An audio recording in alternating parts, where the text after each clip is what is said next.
Okay, so the practicalities of implementing L2LPs.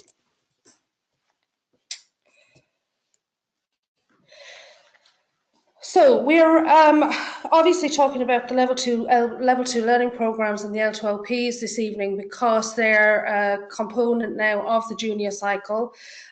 For those of you that have had CPD on the level 2 learning programs or your whole school day or a principles in action session, you'll have seen this graphic before. So that's the structure of the junior cycle in schools today. So the level 2 learning programs, as I said, is a new component that schools can put in place to meet the needs of a certain group of students with special educational needs. And those students should also be able to engage with subjects at level 3, the area of well-being, and also short courses and other learning experiences. So the junior cycle now is offered at 2 levels currently. So subject specifications are broadly aligned with level 3, and L2LPs then are broadly aligned with level 2 indicators on the NFQ, the National Framework of Qualifications. And we will have, going forward, a level 1 learning programme, which have been designed for students within the severe to profound, low, moderate range of general learning disabilities. So schools can now offer a curriculum at 3 different levels, which is really key and important because one of the key messages from the post-primary guidelines supporting students with special educational needs in mainstream schools is that they should be able to follow a curriculum that's appropriate to his or her developmental level. Another key message from that same document is that the subject teacher has primary responsibility for the progress and care of all students in the classroom, including those with special educational needs. So it's been a key message on any L2LP training that we have given, or on any principles in action training, which is at the moment the existing, is the way the cluster session that's happening at the moment, where you can find more information on the L2LPs. That is a key message that has been given out, and we will really be exploring how an SEN team member can go about implementing the level 2 learning programs and what might be expected from those members of staff, but also what might be expected from the subject teacher's point of view. So I'm just going to pause there and just say thank you for being here, and I just wanted to introduce myself as well. So some of you may recognise my voice. I'm Sarah Nally, and I'm the team leader for the Level 2 learning programmes. So it's great to be able to offer this webinar this evening. So my email address is sarah.nally@jct.ie. We will have an opportunity for questions. I'm joined by 2 of my colleagues, Aoife and Grania, and they will be busy working away, answering questions that you may have in the background, but you can email me after this evening's webinar also, if needs be. Okay, we will be giving out a number of handouts as well throughout this presentation, so you should see them pop up when we make them live, and they can be emailed out to you then as well. There will also be a recording of this webinar, so you can come back to it and use it again if you need to. Okay, so let's continue. So one of the a previous webinar that we have given was an introduction to the Level 2 learning programme. So we did this webinar in October, just October gone. So if you are here and you're still not sure what the Level 2 learning programmes involve, have a look at that introduction webinar. We're not going to get into the nitty-gritty of what they are and who they're for and whatnot in too much detail in this, because we really want to look at the practicalities. But if you do want information on, more in-depth information around an introduction to L2LPs, then you can certainly look at that webinar. Okay, so One of the very first things, I'm sure you're all here because you're implementing L2LPs and you're looking for some tips of how to do that and how to make it a more whole school approach. So one of the very first things that you may have done is to actually look at the priority learning units.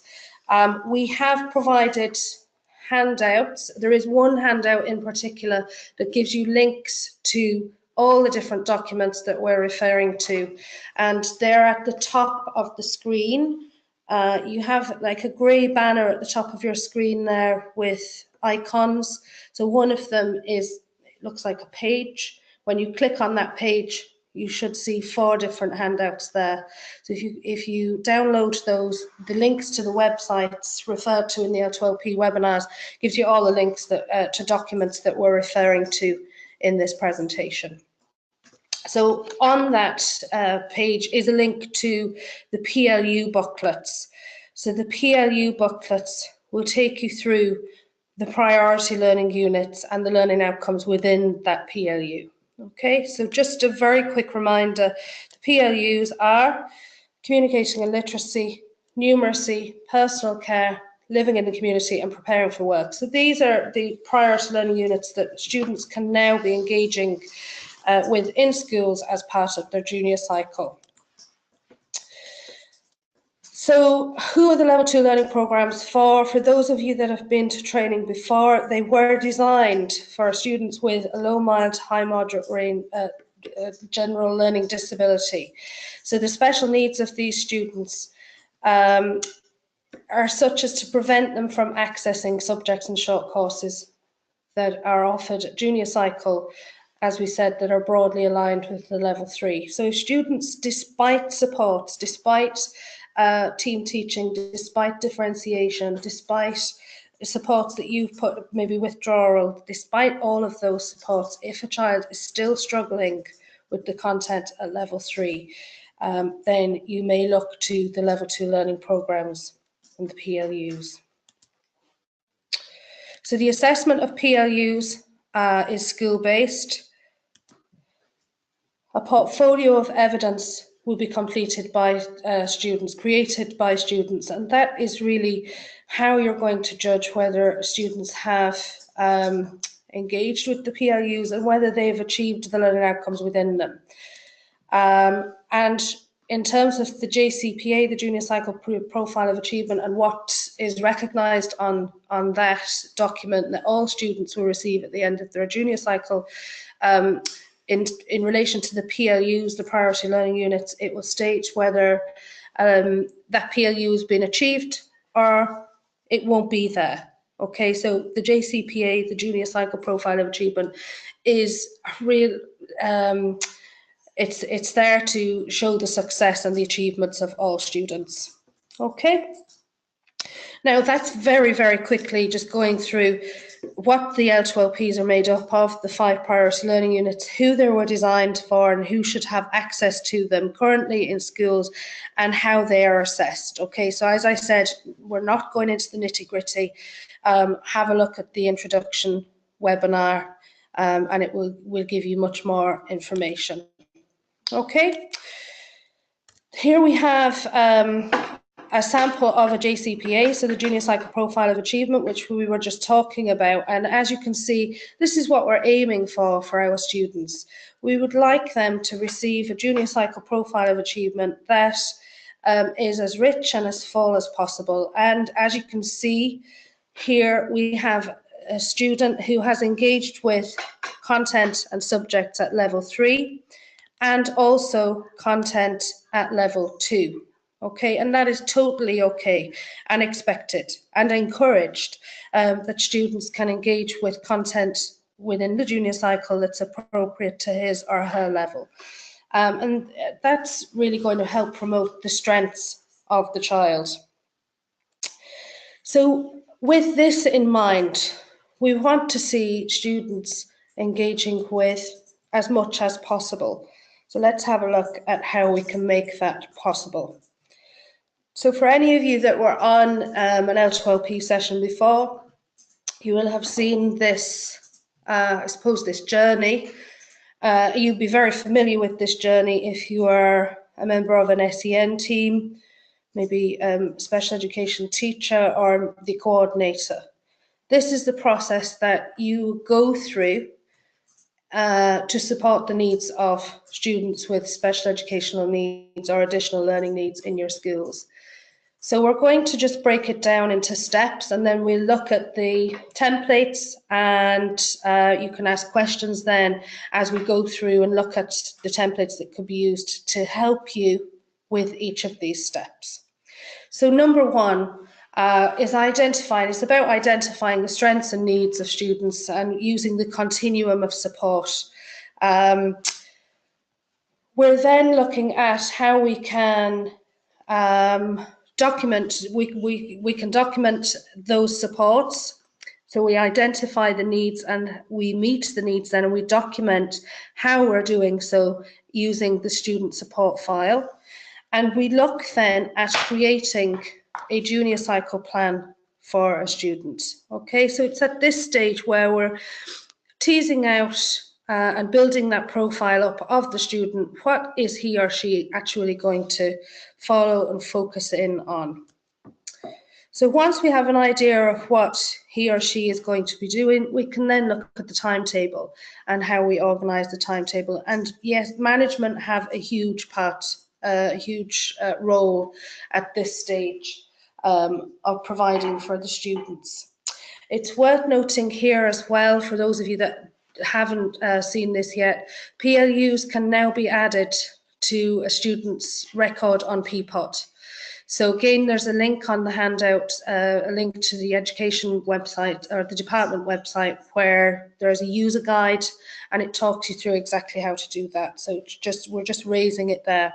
Schools will do this, will actually add students, add PLUs to students' records at different times and different stages. So we're not, we can't really stipulate when that should happen.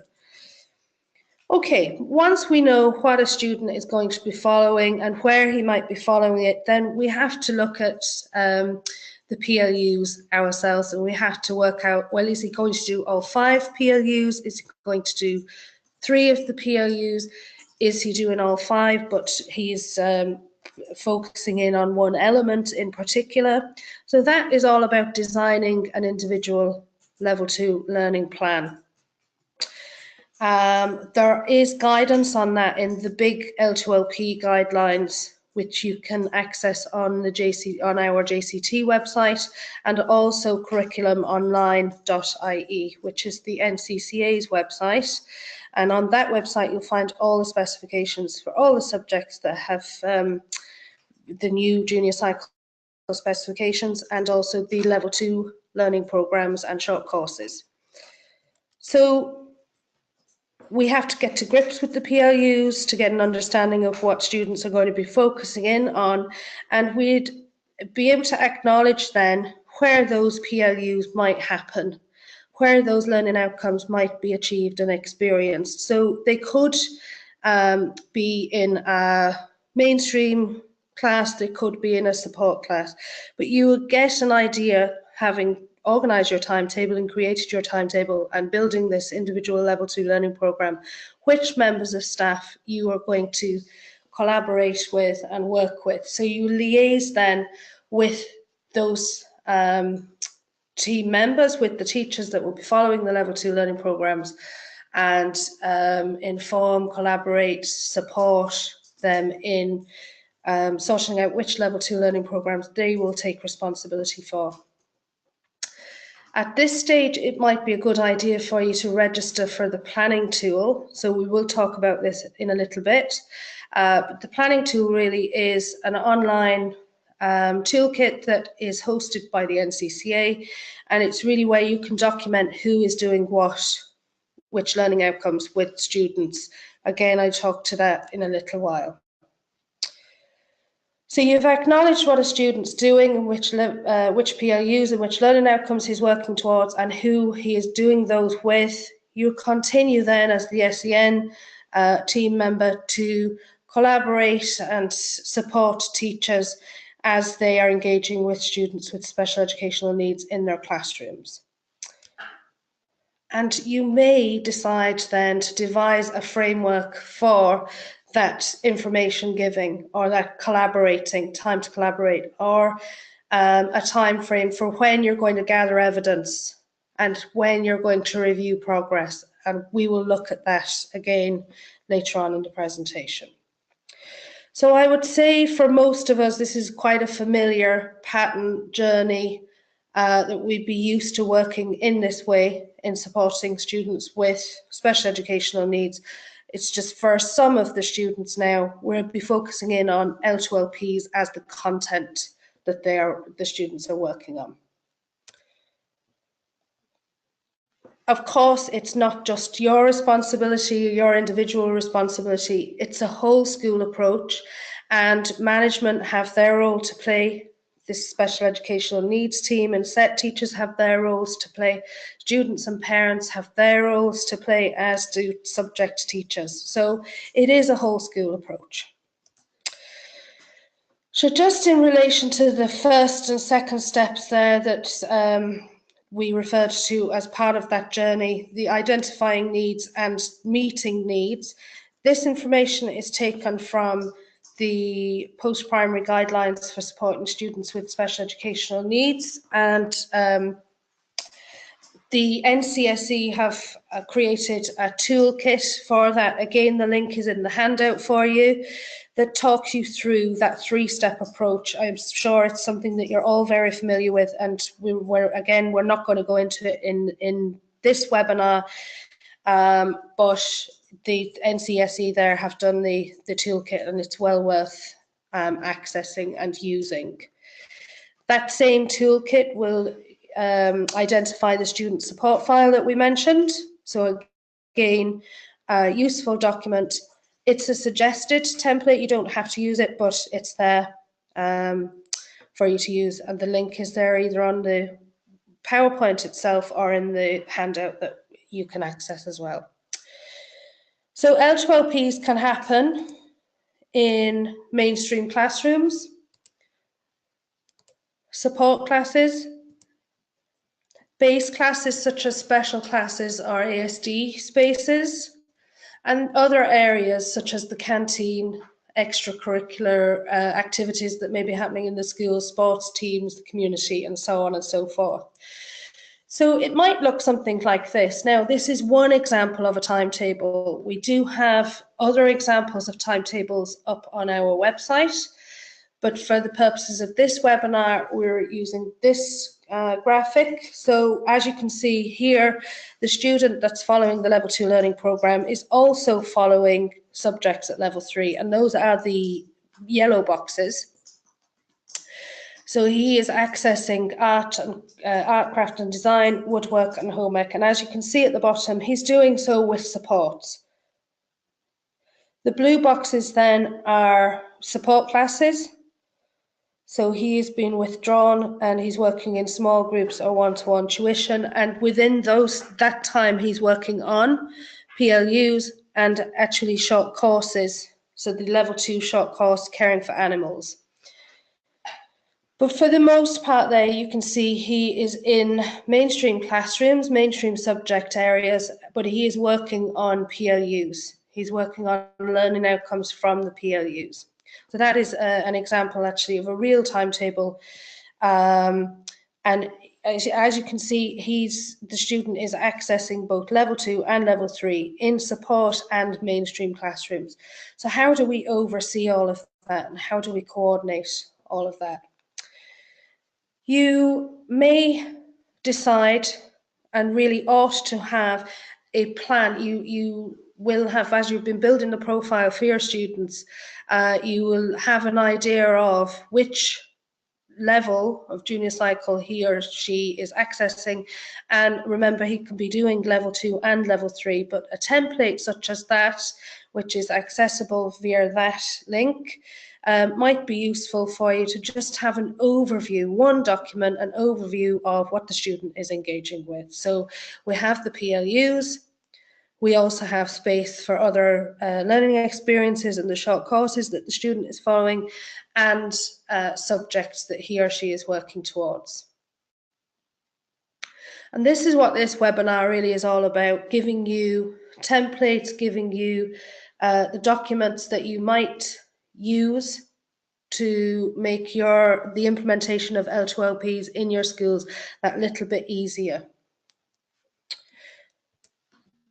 So once you have an idea of which aspects of which components of junior cycle your students are working towards, whether they're level 2 or level 3, you're good to go then with actually identifying and getting to grips with the content of the level 2 that the student is working towards.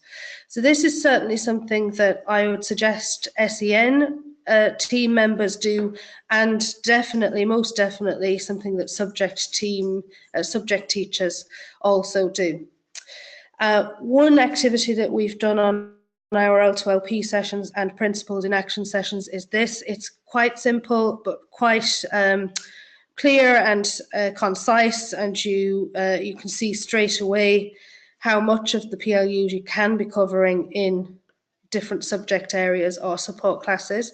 And that is to download the PLU booklet, to take a highlighter, and to go through each of the PLUs and highlight the learning outcomes that could be covered in your subject area. So I suppose if you were to do that from a support class point of view or from a subject point of view, you'd get an idea very quickly of how many, as I said, how many learning outcomes you can cover in that space. It would also give you an idea of the content of the PLUs as well, so you know you've an idea then of what you might be asking students to focus in on in particular, based on their strengths and their needs. If subject teachers do that previous activity, what you would be asking for is a copy of what they came up with. So which learning outcomes did they say they would be able to cover in PLUs? Because as an SEN coordinator or SEN team member who has been given responsibility for overseeing the implementation of the level 2 learning programs, you might want to document where the PLUs are happening, where the learning outcomes are being achieved. So the top diagram there is one filled out, is a document that's filled out, and as you can see, the PLUs and the learning outcomes down the left-hand side, and then where those PLUs or learning outcomes can be achieved, in which subject areas. There's a blank version of that on our jct.ie L2LP section, and a link on the handout that's been provided also. I noticed a colleague had put up a much brighter version of that document on SkullNet. We shared it on our Twitter page, so you can go with the black and white one, or you can take the nice bright one. I liked the bright one, being honest, but okay, so that document there, really worthwhile, because you have to have an overview, you have to have an idea of, if you have a student that's following a level 2 learning program that's going into lots of subject areas, well, what is he doing whilst he's in those subject areas? Previously, I suppose we've had SEN coordinators that have gone into schools and that have said to subject teachers, here, will you do these learning outcomes, you do these ones, you do these ones. It hasn't gone down very well. Teachers have to own, they have to get an understanding of the program and of the PLUs, so it makes sense for them to look through the PLU booklet themselves.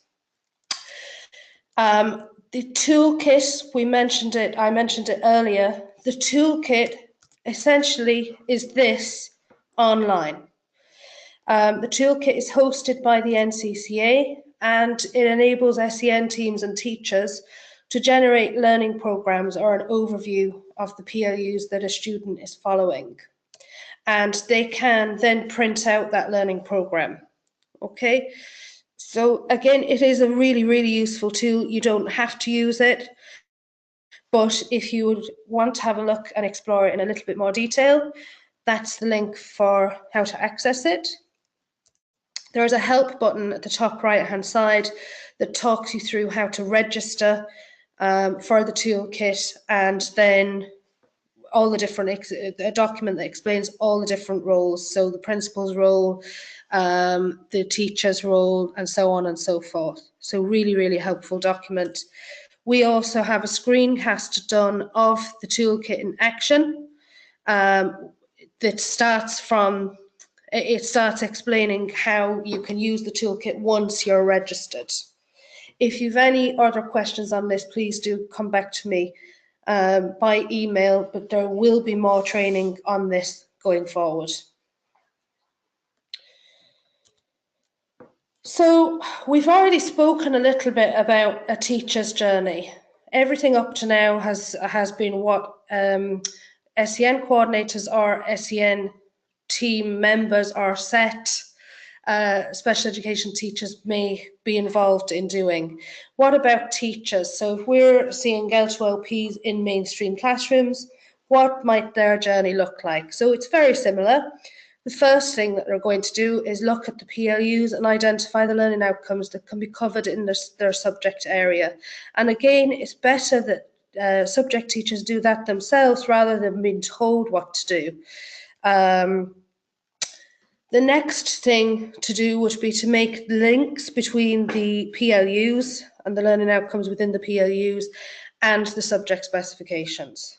Okay, so that is your teaching and you're designing your schemes of work for level 3 specifications towards learning outcomes in your level 3 specifications.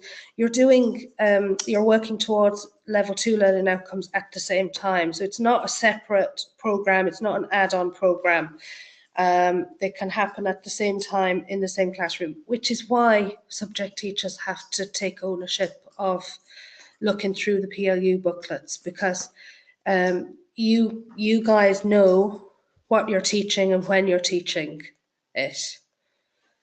So the next stage for you then would be to look at when you look at the level 2 learning programs as a subject department, and looking at your individual planning then, so that we can really see learning outcomes in lesson plans, engaging with learning outcomes in lesson plans.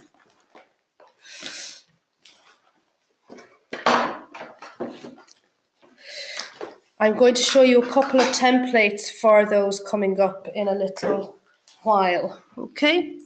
As subject teachers, we have to engage with the learning outcomes in our lesson plans. We're going to be teaching, and students will be learning in our classrooms. We'll also be assessing those learning outcomes then. It would be very hard for me as an SEN coordinator or team teacher to go in or to look at a piece of evidence that has been produced in a geography class and say that student achieved that learning outcome if I wasn't in the geography class, because I've not seen the student in action.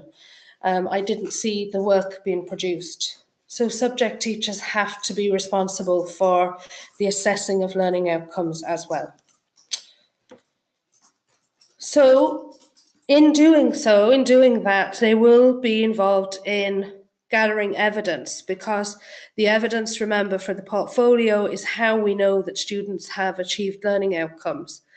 So subject teachers will be involved in allowing students demonstrate their learning in various different ways, and then gathering that information so that it can all be compiled into one portfolio.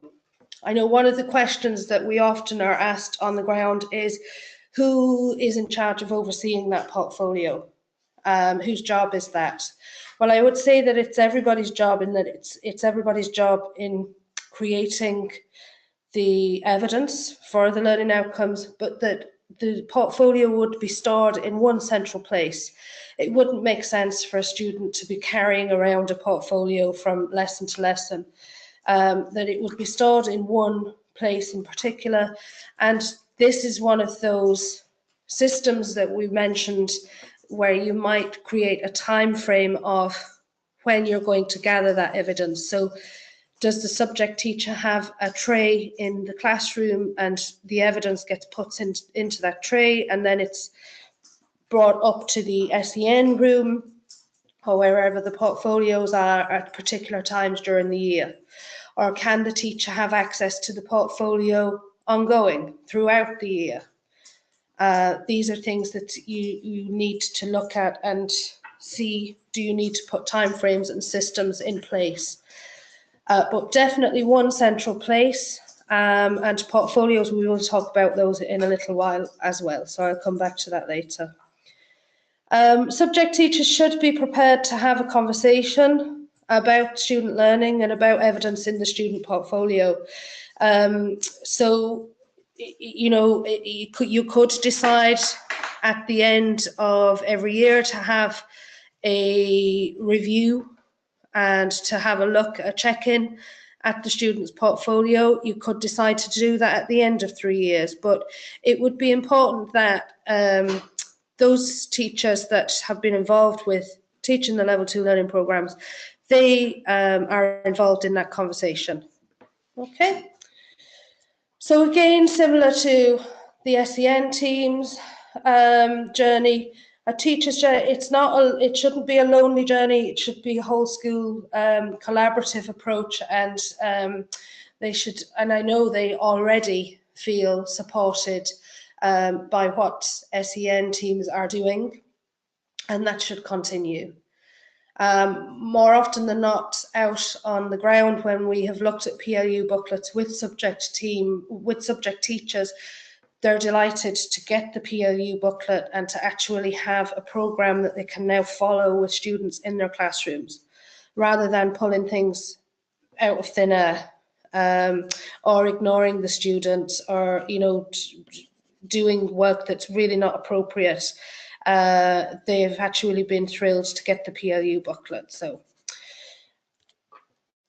okay, again, that's a similar template. So we said that subject teachers might identify for SEN teams which PLUs they can cover in their subject areas. So the activity I mentioned earlier was highlighting the PLU booklet. You'll notice on the PLU booklet that we've given you a link to, there are codes. A subject teacher may decide to use this document to add the codes to each PLU to say, okay, in English, I can focus in on CLA 3, CLA 4, and they could add the codes again. So again, a one-page document there of this is what I can do in relation to L2LPs. So if I know that I've got a student that's following a Level 2 learning programme coming into my class, these are the areas that I can tap into. Okay. We do have supports for subject teachers on the L2LP section of the JCT website. This one here is a links document that's been created by in the subject area of geography. It suggests links between the geography specification and the PLUs. Okay, this one obviously is done, but we would recommend that geography teachers also go through this process. Maybe they use this as a springboard or as an idea of what might happen, but really subject teachers need to do this, and subject departments, this would be a great activity for them to do, to enable them to plan inclusively for all students in their classrooms. So this is on our website, and there will be other subject links put up very shortly. So once the subject teacher has engaged with the PLUs and looked at the learning outcomes that could be covered in his or her subject area, they may decide then to work as a subject department. So as they're doing subject department plans and creating schemes of work for content at Level 3, they're acknowledging and identifying the learning outcomes that could also be covered from the Level 2. Okay, so when they do this document, they may have been able to reference 30 learning outcomes, but when they do this document, they may concentrate on 5 of those learning outcomes. And remember, this is over 3 years. Okay, so we need to bring this, what can I cover, what could I cover over 3 years, down to this, what am I going to cover in this time frame, to make it more manageable. Okay, so we don't have a template for this, a sample template for this, because every subject department's documents are different. So that just gives you an idea there. You can see basically all that has happened here is there's been a row added for a space to add to the level 2 learning outcomes. So I suppose the next piece for a teacher on a teacher's journey, and also the SEN team's journey, is to talk about now, okay, well, we've got all this planning done, we know what we can do, but what do we actually do? And I suppose it's to have the conversations then, and to give time to actually working out, what am I teaching? What am I doing in the classroom? A learning outcome then in a PLU is the very same as a learning outcome in a subject specification. It outlines what students should know, understand, value, and be able to demonstrate at the end of 3 years. So really, when subject teachers are asked to look at learning outcomes, they've to ask then, well, what do I want my students to know, to be able to do, and to value? And then to think about the learning experiences that can be put in place. It's the same thing for a level 2 learning outcome. And what you'll find is that some of the level 2 learning outcomes are quite straightforward. It could be speaking appropriately, it could be listening to obtain information. So it's quite clear there that you would like your student to be able to say hello to his principal, or say hello to his best friend, or quite clear there that he's to listen to an announcement and maybe feed back to a teacher in the room what the announcement was about, or to choose between lasagna in the canteen or, I don't know, a salad. So some of the learning outcomes are quite straightforward. Others will require you to sit and to unpack, if you like, and to work out, well, what's the point of this? What do I want my student to be able to do at the end of this?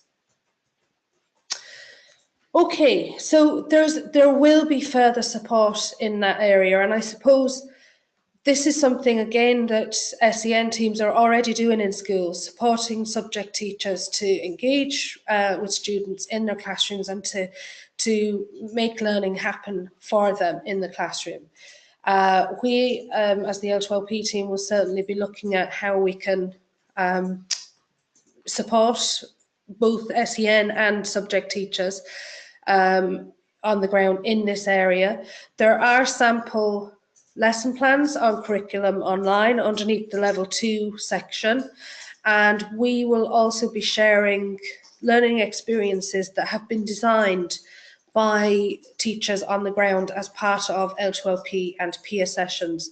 So we'll have a good few, I suppose, lesson plans essentially that will be starting points for teachers going forward.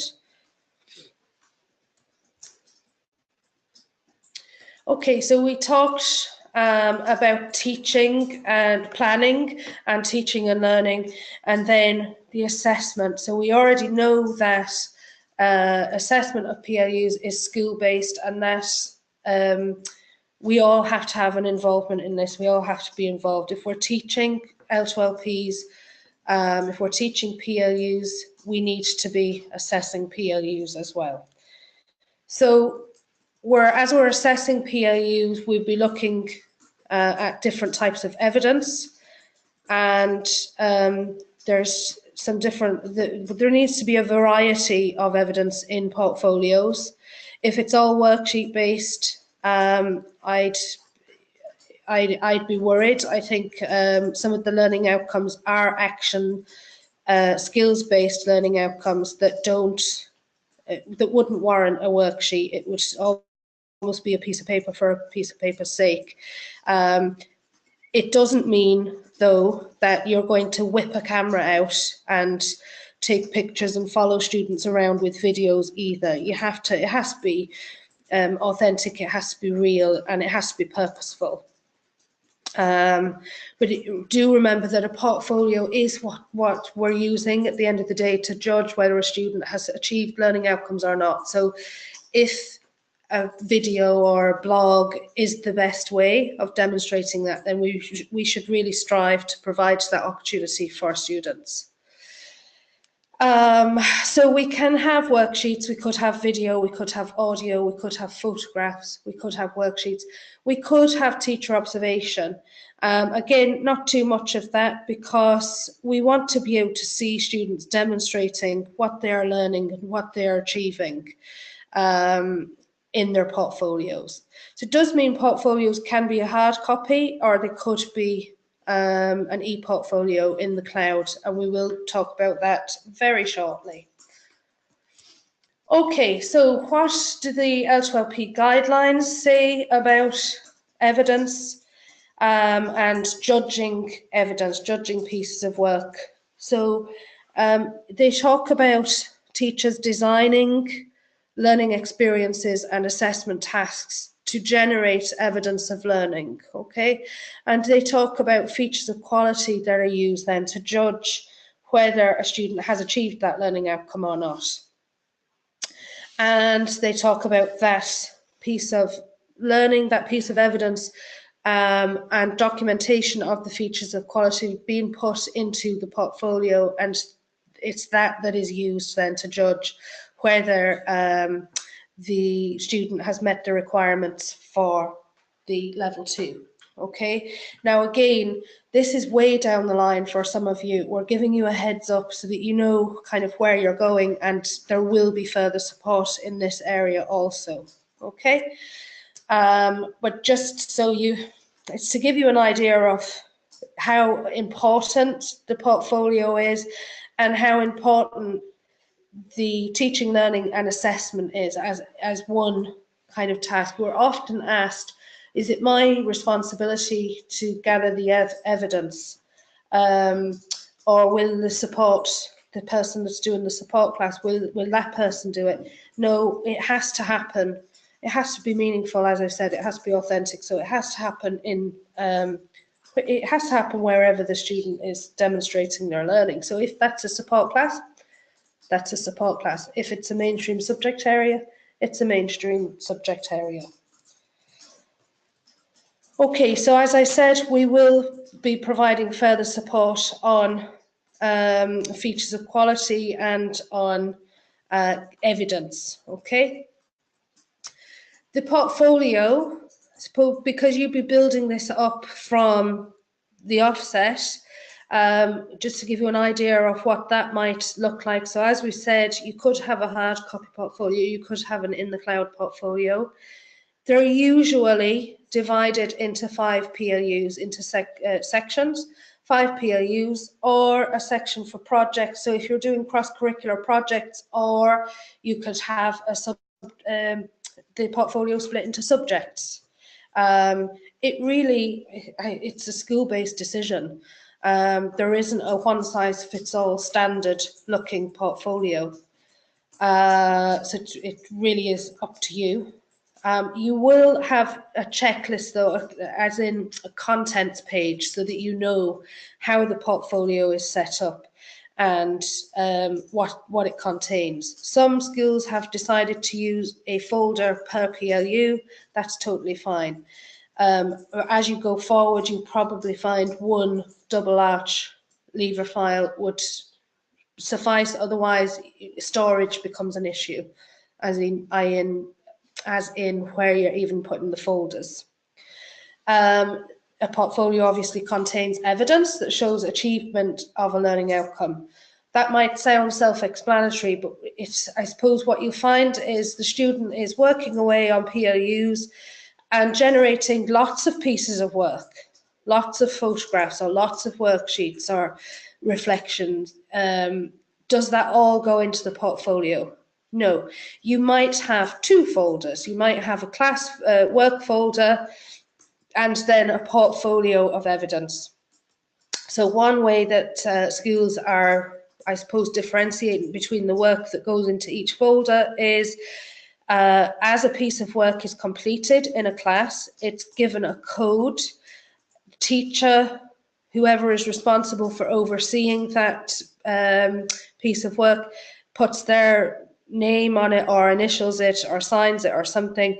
And if that piece of work is evidence, i.e. it shows that the learning outcome has been achieved, it gets a star on it or a mark on it. And I suppose some schools went with the A, put an A for achieved. But I don't know, for students, would that be confusing? Would they kind of associate that with a grade system? So you find some way of identifying, yep, this piece of work shows that the learning outcome has been achieved, and that's what goes into the portfolio of evidence. All of the other work maybe has an E for emerging or W for work folder, and that piece of work then goes into the general work folder. As I mentioned there, it's a varied type of evidence that's clearly marked. So again, in our PLU booklet, you'll see a coding system. The school has to know what that system is. So in our PLU booklets, it's CL for communicating and literacy, A is the element, B is the second element, C is the third element, and so on and so forth. And within each element, then the learning outcomes have a number. So it could be CLA2, CLB5. Okay, but that code then is used by everybody implementing the Level 2 learning programs. There's evidence of who completed the work with the student. So as I said, that it's been signed or initialed by the member of staff who did the work with the student, and that it's the student's own work. So there is a portfolio checklist. Again, the link is it's actually as one of the handouts. That portfolio checklist is what you can use to check that your portfolios contain the correct information and that they look right. The portfolio should be user-friendly and easy to navigate. It should be the student's work and show what the student has achieved. And it can show progression. One of the questions we're often asked is, do we have to have a piece of evidence for every single learning outcome? Every single learning outcome has to be evidenced, but if you're doing a scheme of work and it's the evidence that the student generates and creates is evidence of a number of learning outcomes, that's fine, as long as the piece of work is coded. So not an individual piece of work for every individual learning outcome, but every learning outcome should be evidenced. There should be signs of feedback as well in there, so that it's a working document. The portfolio is a working document, and that students should be able to navigate their way around their own portfolios. Often students are involved in filing the documents, the evidence into their portfolio as part of their support class, and also it goes towards their preparing for work PLU.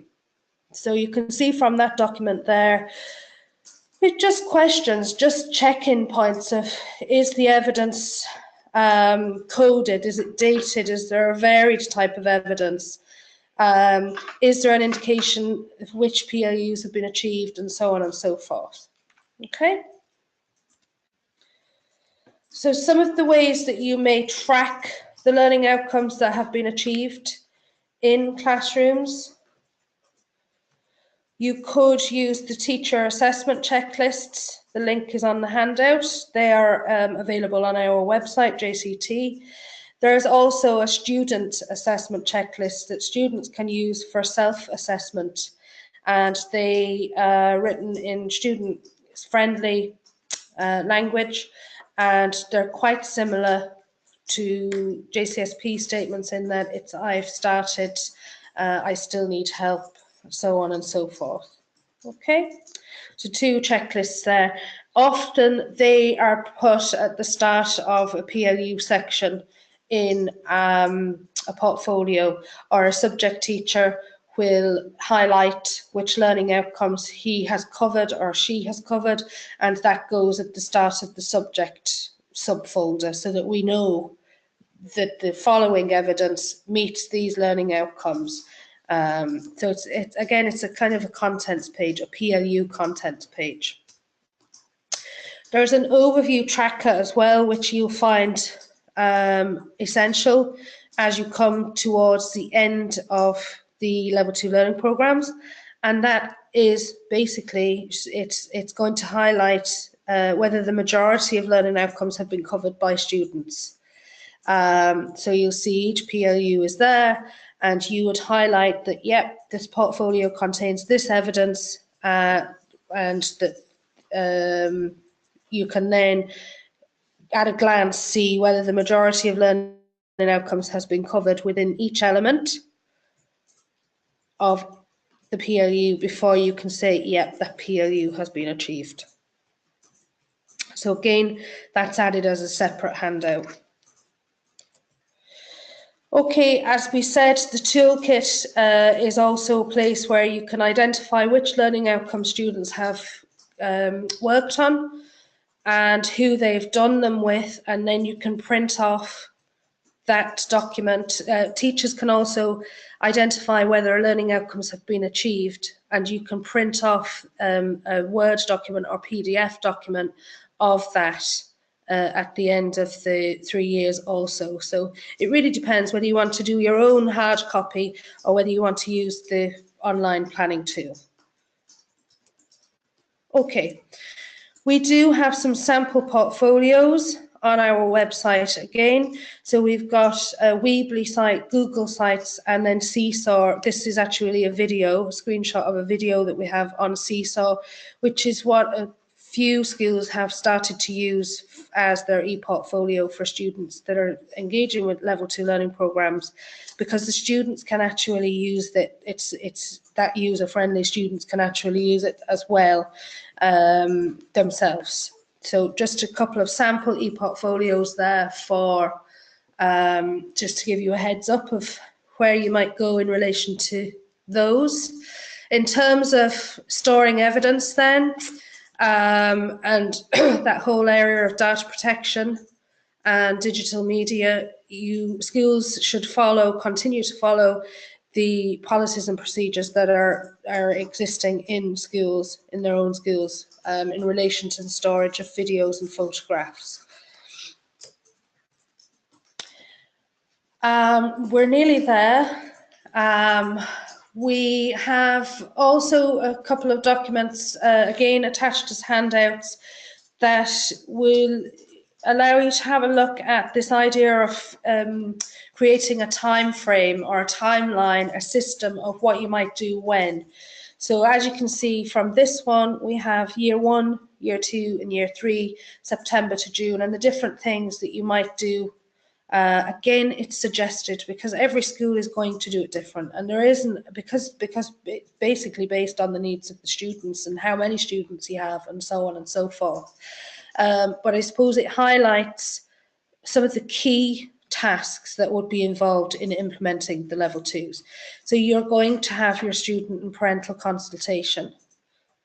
Again, that mightn't happen in September for some of you. That could happen in January.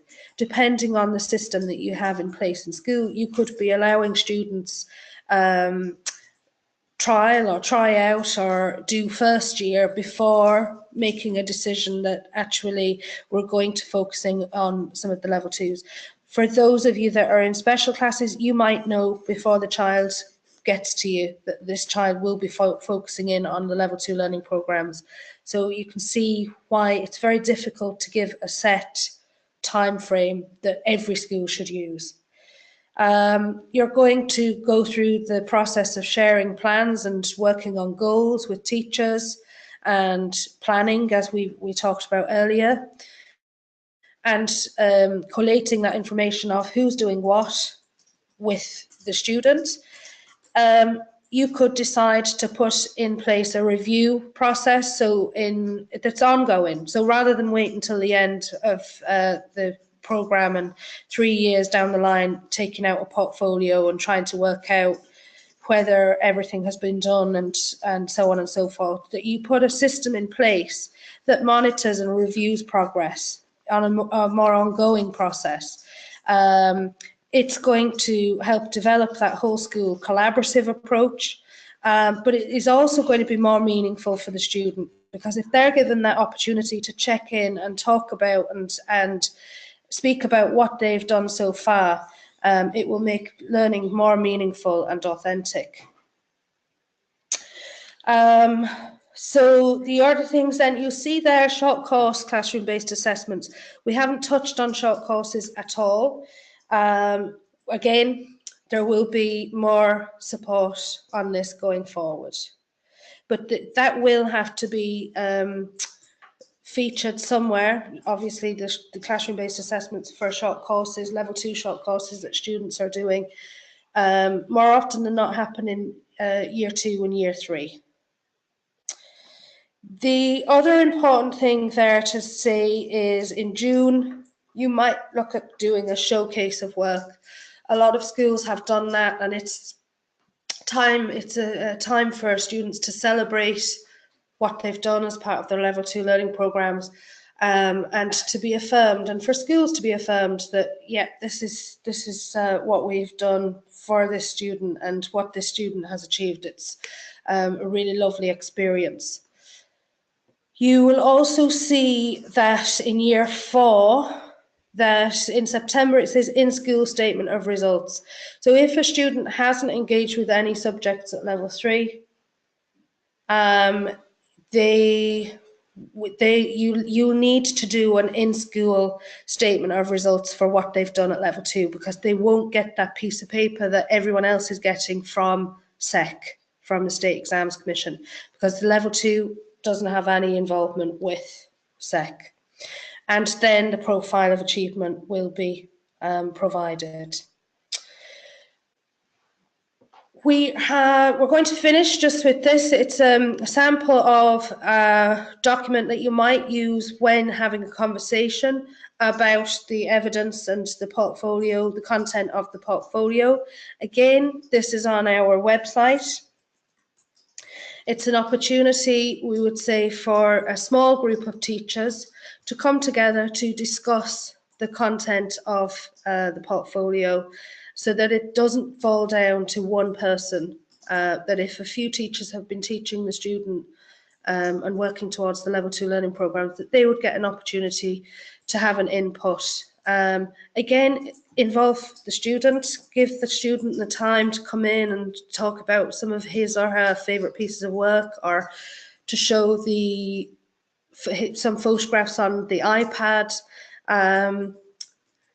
as a way of having them involved in the evaluating and assessing process. It will give you a good opportunity as well to monitor the school's progress in relation to the implementation of L2LPs. If you give that time to, let's have a conversation about what we have done this year for this student, you will be afforded the time to talk about whether things worked, whether they didn't, do things need to be changed, so on and so forth. Okay, guys, I feel like I flew through that, so I hope some of you do go back and look at the recording and email me if there are any specific questions. But I do hope that the handout with the different links to the different areas of the JCT website is useful, and that the other handouts, the overview tracker, and so on and so forth, will be of use to you going forward. We do have some more webinars coming up. You see on the left-hand side, we are in our weeks of webinars, our WOW week, and there are a number of JCT subject webinars coming up. So I would highly recommend booking in for those if any of those are your subject areas.